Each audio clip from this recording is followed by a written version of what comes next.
brought you by Silver Pumps and Motors. Top quality और consistent performance के लिए सिर्फ सिल्वर पंप्स नाम याद रखना.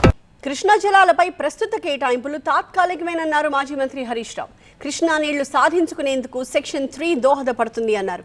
అయితే ఈ అంశంలో హరీష్ రావుకి కౌంటర్ ఇచ్చారు మంత్రి శ్రీధర్ బాబు.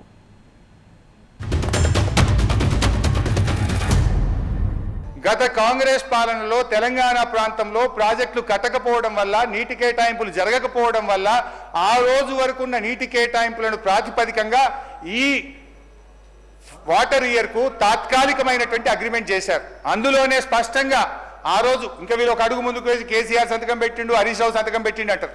దీని మీద పెట్టింది ఒకవైపు ఆదిత్యనాథ్ దాస్ ఆంధ్రప్రదేశ్ నుంచి, ఈ రోజు మీ అడ్వైజర్ గా పెట్టుకున్నారు కదా, ఆనాడు తెలంగాణకు అన్యాయం చేసిన ఆదిత్యనాథ్ దాస్ ను మీరు అడ్వైజర్ గా పెట్టుకున్న అతను మన రాష్ట్రం నుంచి ఎస్కే జోషి గారు దీని మీద అగ్రిమెంట్ సంతకం పెట్టింది. అధ్యక్ష, కృష్ణా నది జలాలకు సంబంధించి మొన్న గౌరవ ముఖ్యమంత్రి గారు స్పష్టంగా చెప్పారు. ఉత్తమ్ కుమార్ రెడ్డి గారు మా ఇరిగేషన్ మంత్రి గారు కూడా చెప్పారు. కృష్ణా జలాలకు సంబంధించి డెఫినెట్లీ మేము కూడా డిస్కస్ చేస్తాం. అధ్యక్ష, సమయం ఇవ్వండి.